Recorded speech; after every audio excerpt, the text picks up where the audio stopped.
Hi, welcome to Daily Dose of Anime Recaps. In this video, we will be taking a look at the series The Yojouhan Time Machine Blues. A bunch of students living in a boarding house damage the only AC's remote present there and time travel to fix it. During time travel, they miscue events and nearly endanger their existence. Will they be able to save their AC's remote and get back to their normal life? Before we begin, be sure to subscribe and hit the bell icon so you don't miss the next episodes. The episode opens up on a sweltering midsummer in Kyoto, with a high school student and the protagonist of the story, Watashi Senpai, narrating how the hot weather is disturbing him from studying and doing any sort of work. Senpai considers himself a loser, as he hasn't achieved anything in life and is just passing his time, while his friends are progressing. After spending some time on the beach, Senpai walks in the scorching sun and returns to his boarding house where he lives with his other friends. He believes that the air conditioner in his room is the only thing that can help him relax at the moment.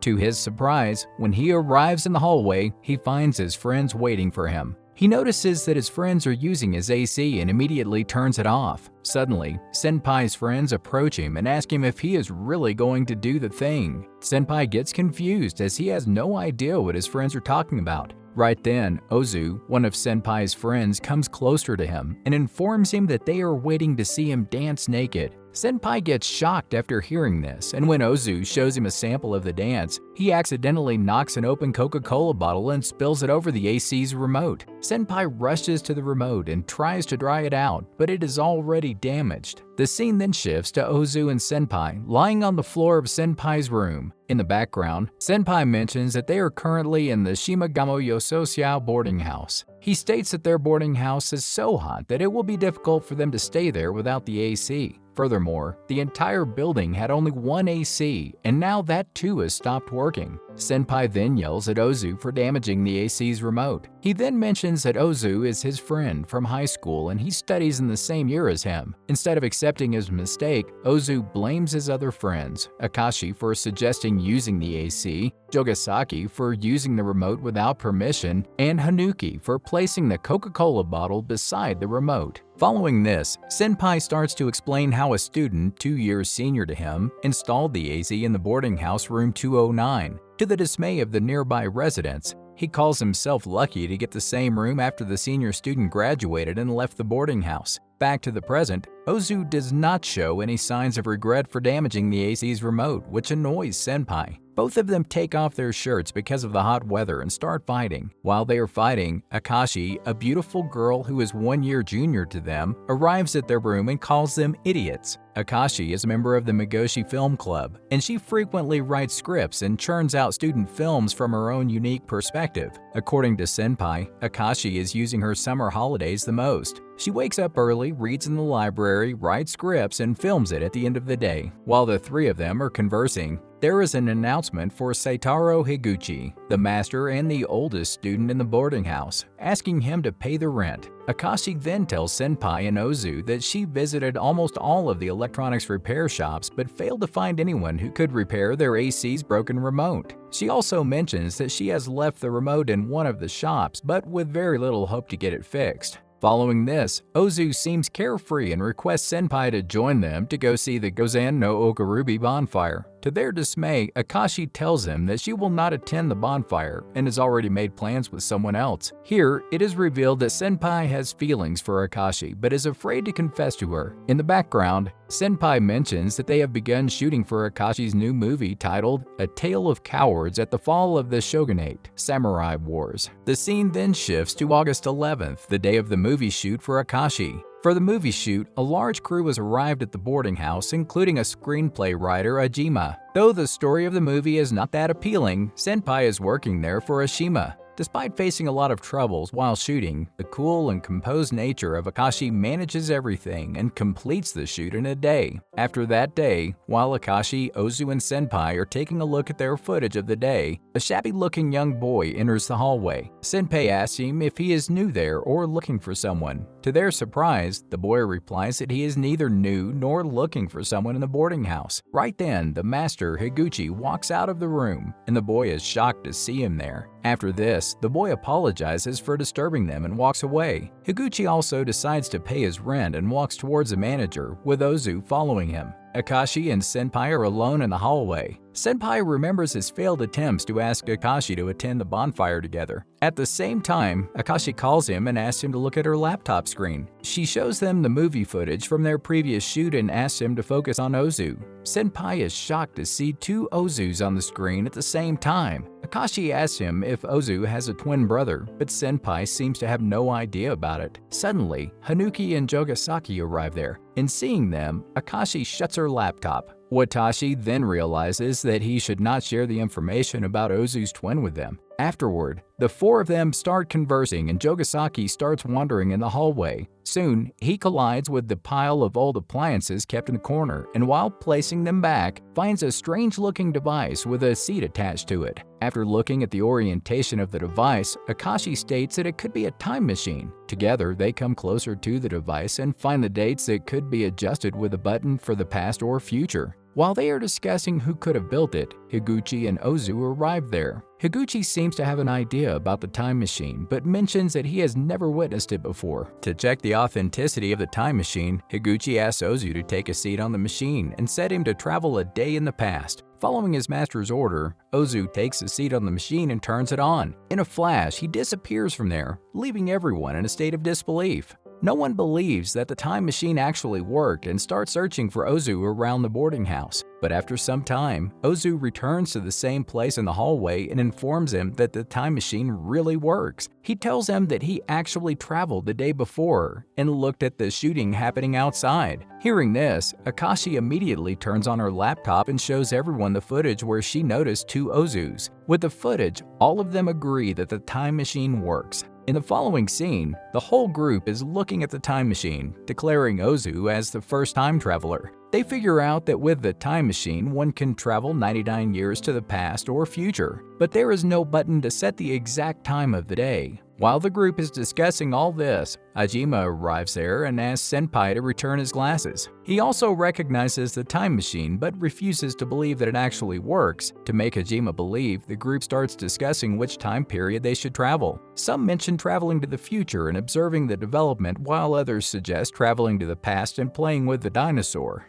Meanwhile, Senpai suggests that they should travel at the same time as yesterday and try to stop the AC's remote from getting damaged. Surprisingly, everyone agrees with this suggestion and decides to do the same. To their bad luck, all of them cannot fit into the small space of the time machine and decide to play rock, paper, scissors to select the candidates for the time travel. From the game, Hanuki, Higuchi, and Ozu are selected and the three of them sit on the machine. Ozu promises to return, turns on the machine, and disappears. Seeing this, Ajima gets surprised and starts questioning others about where they have gone. Jogasaki tries to make him understand that it is a real time machine, but Ajima still has issues believing it. As Ajima is arguing with others, the same shabby boy from before arrives here and tells him that he is from a different time period, surprising everyone. He introduces himself as Teruma, a freshman in the same boarding house from 25 years in the future. Teruma tells him that he came to the boarding house in the same time machine. The scene then shifts to time in the future, where Teruma and the others living in the boarding house argue over the existence of a time machine. To settle their argument, all of them agree to try and use their knowledge to build a time machine during their summer holidays.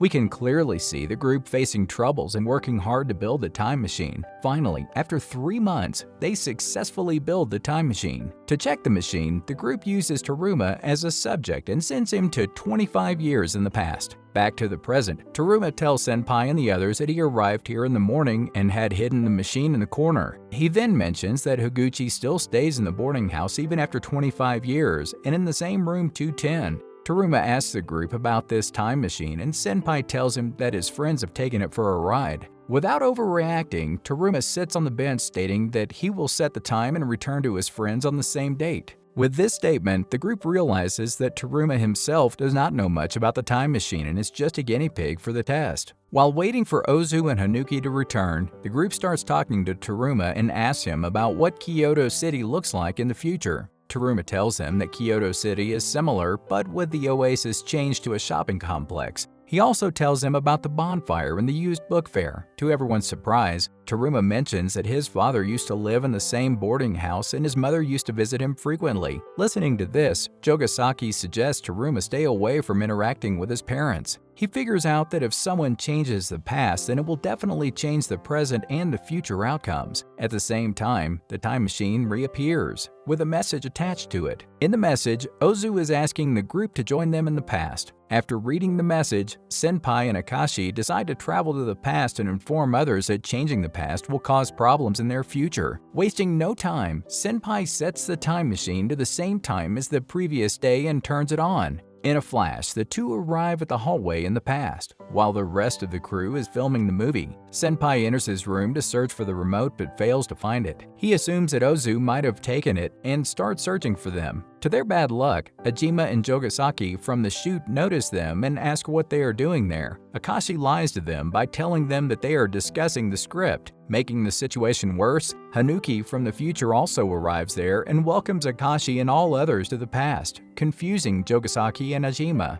She assumes that Jogasaki and Ajima are also from the future. Before she reveals more, Akashi pulls her aside and asks her to focus on the shooting, with Senpai following them. They hide inside the room where Senpai asks Hanuki about Ozu and Higuchi. Hanuki replies that Ozu and Higuchi have gone to the oasis to take a bath. Frustrated, Senpai, Akashi, and Hanuki rush to the oasis and start searching for Ozu. Here, Senpai realizes that the three people who were already inside the oasis when they arrived there yesterday were themselves from the future. He then asks Hanuki and Akashi to take a bath in the ladies' room and enters the gents' room to find Ozu and Higuchi. As soon as he enters the oasis, he finds Ozu sitting on the massage chair. He takes the AC's remote from Ozu and inquires about Higuchi. He tells Ozu that if they can change something in the past, then it will hamper their existence in the future. Soon, they find Higuchi enjoying the bath. Seeing him passing the time, Senpai asks him to return to the boarding house. Right then, Senpai, Ozu, Higuchi, and Jogasaki from the past arrive there to take a bath.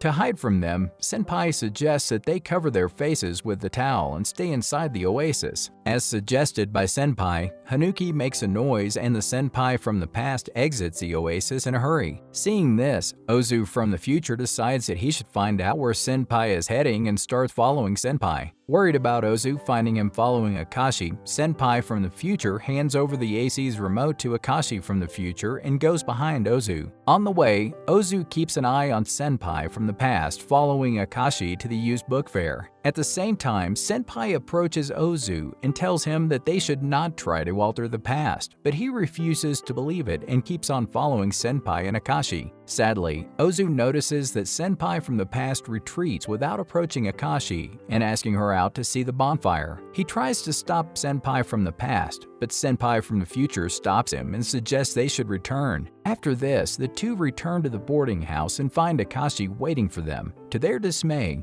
Akashi tells him that they can no longer return to the future as the time machine is gone and will never come back. In the next scene, while the group is sitting depressed, Hanuki, Jogasaki, Higuchi, and Tamura return to the hallway in the time machine. Hanuki mentions that she has brought the AC's remote by wrapping it in plastic, and now even if Coke spills, it will not damage the remote. However, Akashi and Senpai tell her to remove the plastic as they should not try experiments with the past. Right then, Ajima from the past arrives there, searching for his spectacles, and notices the time machine. Asking him to search for his spectacles inside Senpai's room, the group from the future locks him inside and starts discussing ways to hide the time machine. Higuchi sits on the time machine and without others' knowledge, sets the time to 99 years in the past. But when he is about to turn the machine on, Jogasaki pulls him aside and takes a seat, traveling to the past. Soon, Ajima exits Senpai's room and is shocked after not finding the time machine there. Everyone tells him that there was no time machine and asks him to return home. After Ajima leaves, they wait for Jogasaki to arrive there. Right then, Higuchi mentions that Jogasaki has traveled 99 years in the past, shocking everyone.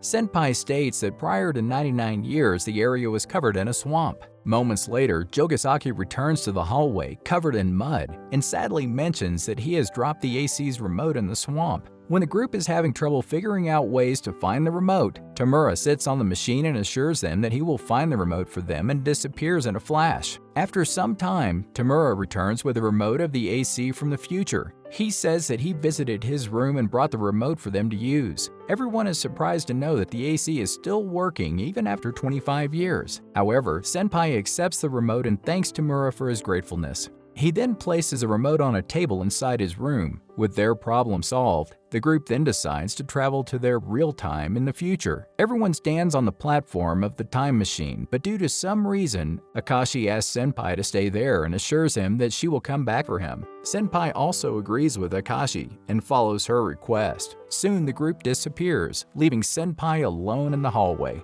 In the following scene, while Senpai is standing alone in the hallway, Akashi from the past arrives there and starts talking to him. This time, Senpai gathers some courage and asks Akashi if she would like to go to the bonfire with him. To his surprise, Akashi agrees and Senpai asks him to keep it a secret from Ozu. Following this, Ozu, Higuchi, Hanuki, and Jogasaki arrive there from the past, and Ozu asks Senpai why he left earlier from the oasis. Seeing such concern for a friend, Higuchi asks Senpai to perform a naked dance for his friend. Senpai refuses to do it and hides inside a cupboard. While all others are searching for Senpai, the Senpai from the future arrives there, and as shown at the beginning of the movie, they urge him to do a naked dance, and Ozu spills the coke on the remote. Following this, the group except Senpai arrives in the future and is shocked to see Senpai already standing there. He then explains to them how he spent the whole night in the cupboard and had a hard time not interacting with the Senpai from the past. After everything was settled, Tamura also leaves, not before Higuchi asks him to visit whenever he wants. With Tamura leaving and everyone else celebrating, Senpai remembers that they have damaged the remote that Tamura gave them from the future, and then makes a chart showing everyone how the remote has time traveled to the future. He then deduces that they need to have the remote for Tamura to get it in the future. To their surprise, the landlady calls Akashi and hands over a remote-like object wrapped in plastic. Senpai opens it and becomes happy after seeing the remote. He realizes that it's a remote that Jogasaki dropped in the swamp before. Senpai then puts his new batteries into the remote and luckily it works. Elated, the group decides to party and prepares to leave for a restaurant.